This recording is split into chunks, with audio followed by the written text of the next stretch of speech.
మీరు బోనాల పండుగకు వచ్చి నానా హంగామా చేస్తారు. మేమే పెద్ద భక్తులం అని చెప్పి మా పొన్నమ్మన్న పెద్ద పోతరాజులేగా తిరిగిండు మొత్తం.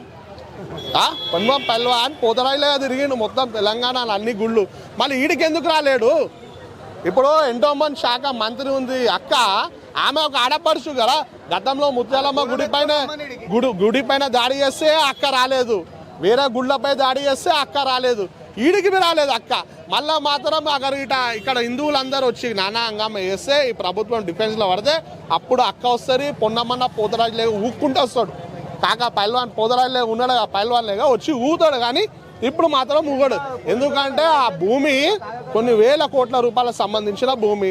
దాన్ని నమ్మి తుర్కోలకి రంజాన్ పండుగలు, మళ్ళీ హజ్ యాత్రలకు ఓనికి ఆ పైసలు ఉపయోగపడతాయని చెప్పి మా దేవుడు మా పెద్దమ్మ తల్లి గుడి ధ్వంసం చేసి తుర్కోలకి పెట్టడానికి చేస్తున్న కుట్ర ఈ పెద్దమ్మ తల్లి గుడి ధ్వంసం.